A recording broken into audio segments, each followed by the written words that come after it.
میرے کہنے کا مطلب یہ پھر بھی دیش آزاد نہیں ہوا، جب بٹے تھے تو کٹ رہے تھے۔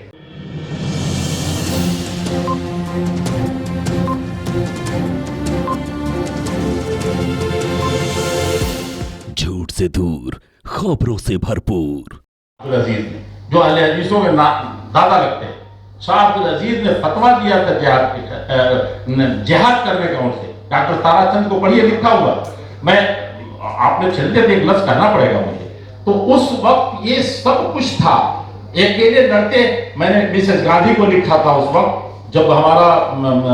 1857 پر جشن منایا جا رہا تھا، میں نے ان کو لکھا تھا، انہوں نے منشی جی کے حوالے کر دیا تھا کہ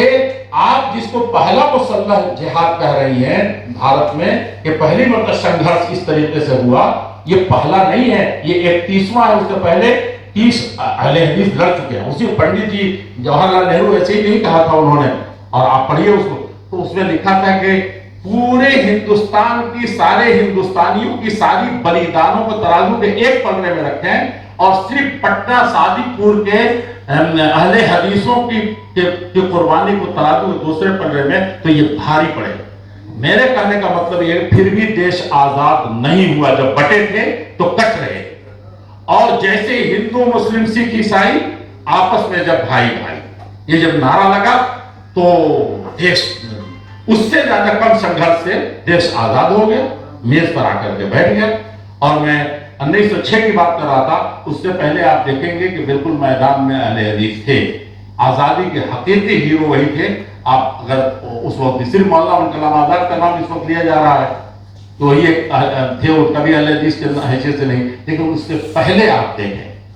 اور آپ کے یہ میں ایک بات میں اور عرض کروں گا کہ انگریز کے خلاف جو جہاد کا فتویٰ دینے والا ہے، انڈیا کا نہیں پورے وشو کا سب سے بڑا گرو حدیث کا، جسے اہل حدیث کہلاتے ہیں، سب پڑھنے آتے ہیں۔ یہ آئیں گے نا امام، وہ شاید کہیں کہ ہم کو لے چلو اس گلی میں، میں نہیں لے جاؤں گا، جہاں وہ بیٹھ کے پڑھاتے تھے فاٹک حبش خان میں، پرانی دلی اسٹیشن کے پاس۔ وہ آدمی جہاد کا فتویٰ دینے والا ہے،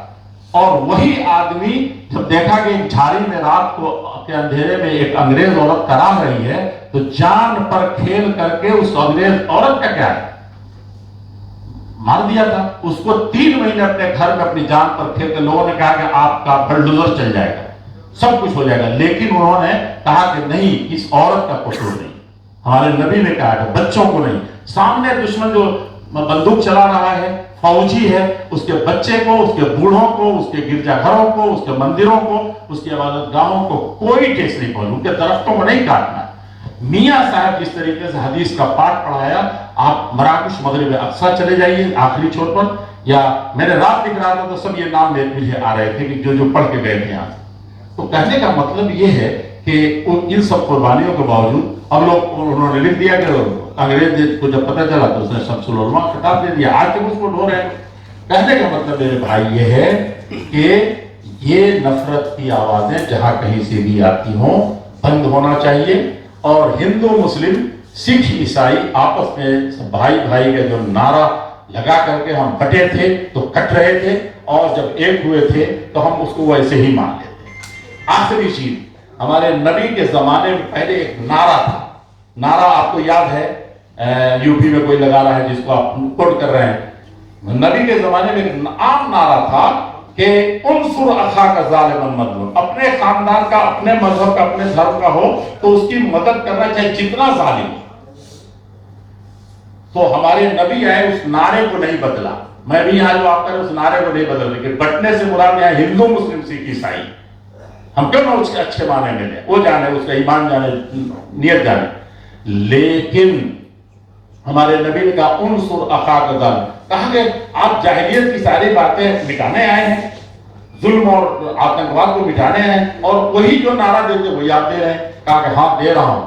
بھائی کو مظلومن، کہا کہ ظالم کی کیسے مدد کریں ہم لوگ، یہ تو مٹا دیا آپ نے۔ تو کہا کہ ظالم کی مدد، مظلوم کی مدد، جس کا ظلم ہو رہا ہے اس کی مدد تو اس کے ساتھ کھڑے ہو کر کے کرو، اور ظالم کی مدد جو میں نے کہی اس کا ہاتھ پوری مضبوطی سے پکڑو، میڈیا کی آواز سے دبا دو، فوج اور طاقت ہے، حکومت ہے تو وہ اپنے قانون سے